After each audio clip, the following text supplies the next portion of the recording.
네, 안녕하세요. 저는 소개받은 더불어민주당 국회의원이고요.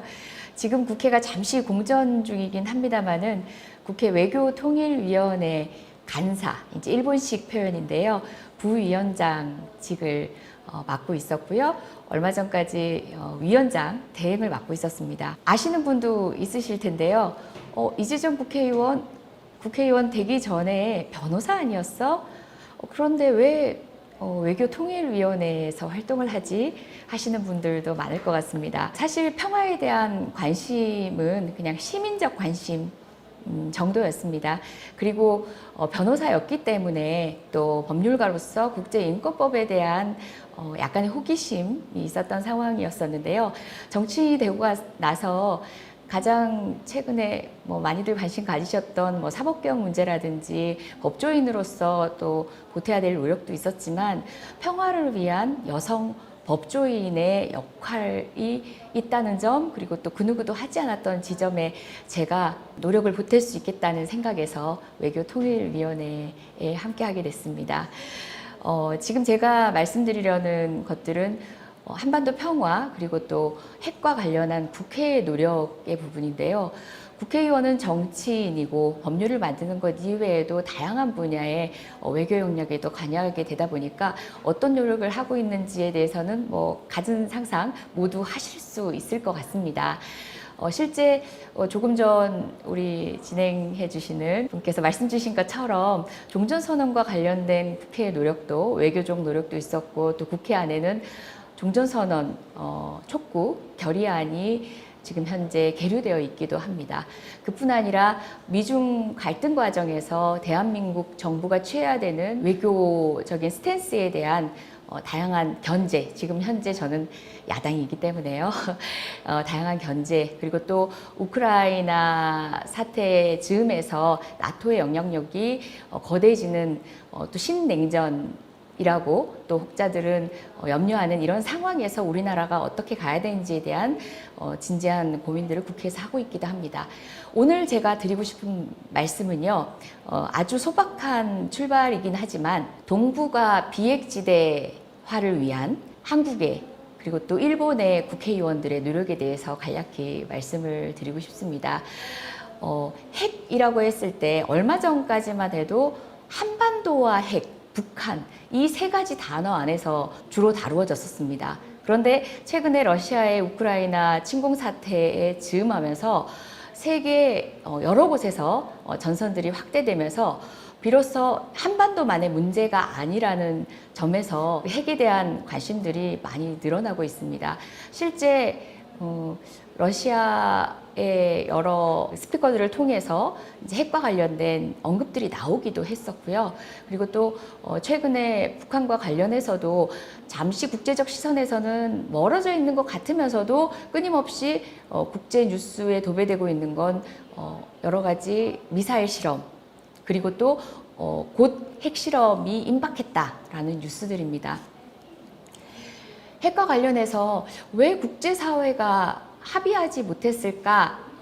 이렇게 생각하시는 분들, 이제 제가 좀 편하고 쉬운 언어로 다들 앞선 화자들께서 말씀하셔서 저도 이렇게 편한 언어로 말씀을 드리면요. NPT라고 많이 들어보셨을 것 같습니다. 핵확산 금지 조약입니다. 말 그대로 핵을 확산하는 것을 금지하는 거죠. 핵무기를 금지하는 건 아니네요 하실 텐데요. 핵무기를 금지하는 조약은 별도의 조약이 있습니다. 그건 좀 이따 말씀을 드리고요. 핵 확산 금지라는 것은 기존에 핵무기를 보유하고 있는 5개 국가, 미국, 프랑스, 영국, 그리고 러시아, 중국을 제외한 다른 나라로의 핵 확산을 금지하고 다만 평화적 이용, 그리고 또 궁극적으로는 핵 군축을 목표로 하는 그런 3가지 정도의 목표를 가지고 마련된 조약입니다. 그런데 이 조약 안에서 우리들은 주로 핵 확산을 억제한다는 것만 알려져 있습니다. 핵 군축까지도 포함하고 있다는 것을 아시는 일반인들도 많이 없고요. 그리고 거기에 대한 우리 사회의 관심도 적었습니다. 핵이라고 하면은 우리 사회에서는 북한의 핵, 특히 이제 한반도 우리 대한민국에서는 북한핵 위주로 다루어졌기 때문이기도 한 것 같은데요. 그뿐만 아니라 핵의 평화적 이용에 있어서도 사실상 핵을 보유하지 않은 다른 나라 입장에서는 핵을 보유한 국가가 그렇게 썩 협력적이지 않았다는 측면에서 불만들이 조금씩 쌓이고 있는 상황이기도 했습니다. 이런 상황에서 이 간극들을 좀 메꿔줄 또 다른 노력들이 있기도 했습니다. 2017년 불과 몇 년 전인데요. 제가 조금 전에 얘기했던 여러분 왜 없을까요? 라고 했을 때 핵무기 금지 조약이라고 이야기할 수 있는 TPNW 조약이 있습니다. 120여 개국 정도가 대략 체결을 했는데요. 50번째 나라가 국회 동의, 비준 동의를 받게 되면은 발효를 하게 돼서 작년에 발효가 됐습니다. 그러면은 NPT는 이제 필요 없어진 거 아닌가요? 생각하기 쉬운데 그 핵 무기 금지 조약은 정말 멋진 규범이긴 한데 실질적으로 핵을 가지고 있는 5개 국가는 가입하고 있지 않고 또 공식적으로는 아니지만 실질적으로 가지고 있는 다른 4국가, 북한도 포함될 수 있겠고요. 이스라엘도 포함되고요. 그리고 인도와 파키스탄이 포함됩니다. 그 나라들도 함께하고 있지 않습니다. 뿐만 아니라 나토, 그리고 또 미국의 해구산으로 보호받고 있다라고 이제 이야기되는 우리나라와 일본도 관여하고 있지 않기 때문에 규범 자체의 완결성은 차치하고서라도 실질적으로 그 역할을 못하고 있는 상황이기도 합니다. 저는 이제는 대한민국 국회에서도 이제 뭐 단계적 노력은 필요하겠습니다만은 핵무기 금지 조약에 대한 언급이 조금씩 있어야 하지 않을까 싶어서 하반기 외통위위원으로서 의정 활동을 하는 과정에서는 충분히 이 문제를 적극적으로 다뤄볼 생각입니다. 그리고 그에 이르기 전까지 이제 우리가 고민한 것들이 바로 NPT, 그러니까 핵확산 금지 조약에 따른 비핵 지대. 이것은 NPT 조약 안에 존재하는 내용입니다.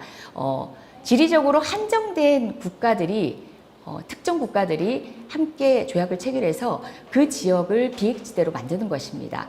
대신 소극적 안전보장이라고 해서 영내를 둘러싼 그 지역을 둘러싼 사실상 이제 핵을 실효적으로 행사할 수 있는 특정 국가들이 사실상 그 당사자를 향해서는 핵 무기를 사용하지 않겠다는 약속을 하는 거죠. 지금 저희 국회가 고민하고 있는 것이 바로 그겁니다. 동북아 비핵지대화를 위해서 특히 P3 플러스 P3라고 해서 P라고 하면은 핵을 보유한 국가를 뜻하는 건데요. 지금 현재 미국, 그리고 중국, 러시아, 그리고 남한, 북한, 일본이 함께 그런 구상을 해보면 어떨까 하는 안이 주되게 논의되고 있습니다. 그렇게 되는 경우에는 남북 1이 같이 조약이나 협정을 체결하고 그리고 미국과 중국, 러시아가 우리를 대상으로 한 이 영내에서의 이 지역 내에서의 핵무기 사용을 하지 않겠다는 약속, 그것도 규범화된 약속이 필요한 거죠. 굉장히 이상적이다. 이게 어떻게 이해가 되냐. 특히 일본 같은 경우는 군국주의의 망령에서 아직도 벗어나지 못했는데 그것이 실현 가능합니까? 특히 자민당 같은 경우는 굉장히 보수적이고 정권 교체조차도 이제 그 다른 야당에 의하면 여력도 없어 보이는데 이게 가능합니까? 이렇게 묻는 분들이 있습니다. 저희 국회가 3번 정도의 대화를 함께 했습니다. 일본 측 의원과 3번 정도의 대화를 함께 했는데 물론 자민당처럼 미국의 해구산 또는 뭐 그 이상의 강대강 구도에서의 패권 국가가 되고자 하는 그런 전략을 가지고 있는 그런 국회의원의 정당도 있지만 공명당이라든지 다소 보수적이긴 하지만 사실 평화를 위한 노력에는 굉장히 많은 역할들을 하고 있는 정당이고요. 입헌민주당 그리고 공산당 여러 당의 국회의원들이 함께해 주셨습니다. 그러면 더불어민주당만 이 대화에 참여했느냐라고 물으실 수 있는데요. 대화를 함께하는 저희 그룹 안에는 국민의힘 의원님도 있습니다. 김성원 의원님이라고요. 사실상 그 북한과 대치하고 있는 수도권 북방에 지역구를 두고 계시기 때문에 연천 등 있기 때문에 한반도의 교류의 문제라든지 북한과의 관련된 부분에 있어서는 평화 관련 법안에 있어서는 굉장히 적극적이신 분입니다. 그리고 평화특구법이라고 해서요. 사실상 개성공단과 같은 경기도의 특정 지역을 평화특구로 만들어서 다양한 남북 경협이 이루어질 수 있도록 하자는 법안인데요. 더불어민주당의 박정 의원님도 발의를 했지만 이 법을 바로 발의하신 분이 김성원 의원님이기도 합니다. 국민의힘 의원 중에서도 그런 고민을 한 사람 있어? 하고 놀라셨을 텐데요. 평화를 위한 노력은 정말 맞닿은 당사자, 북한의 위기 국면, 그러니까 남북 대치 국면에서 생존을 위협받았던 그 지역 주민의 요구들을 귀담아 들어봤던 국회의원이라면 이거는 이념의 논리가 아니기 때문에 정말 국민의 목소리를 들어봤던 국민의 일꾼이기 때문에 함께 하시게 된 겁니다.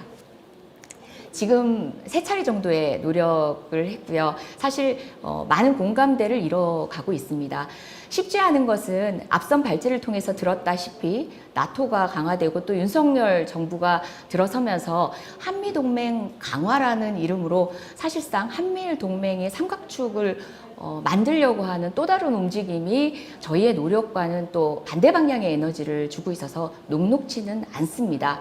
그리고 또 비핵지대화에 대한 공감대에 이르더라도 그간의 지리한 논쟁이었던 북한의 비핵화를 어떤 방식으로 이뤄나갈 것인지에 대한 우리 사회 그리고 국제사회의 다양한 좁혀지지 않는 의견들도 여전히 관건이긴 합니다. 그렇지만 식민지를 겪었던 우리나라의 정치인이 일본 정치인과 함께했던 대화는 소위 한일의원연맹이라고 하는 보수적인 틀 안에서의 논의밖에 없다가 평화를 위한 노력에 대화를 그 첫발을 시작했다는 것에는 상당한 의미가 있습니다. 그리고 어려운 여러 국제 정세들을 사실상 우리의 소박한 대화와 첫발을 통해서 충분히 그 에너지로 돌파구를 마련할 수 있을 것이라는 확신이 있습니다.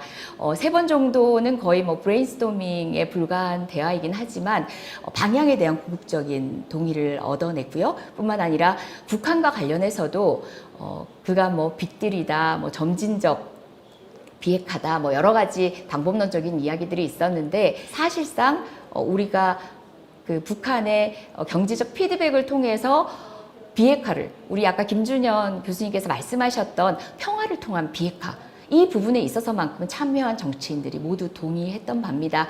다각적인 외교적 노력과 함께 이런 소박한 우리들의 국회 내에서의 첫 시작이 우리가 말하는 평화가 결코 이상주의자들만의 환상이 아니라는 것을 보여줄 수 있는 것이 아닌가 생각합니다. 더 많은 말씀 그리고 또 추가되는 내용들 제가 또 말씀드릴 수 있는 시간이 있길 바라겠습니다. 그 얘기는 기회가 주어지길 바란다는 말이기도 하고요. 저희가 성과를 더 보탤 수 있게 되길 다짐하는 이야기이기도 합니다. 오늘은 이 정도로 드리고 여러분들 계속 응원하고 지켜봐 주시면 국회도 마냥 막연한 얘기들이 아니라 성과를 내면서 여러분과 평화를 공유할 수 있는 정치 집단 주체가 되도록 하겠습니다.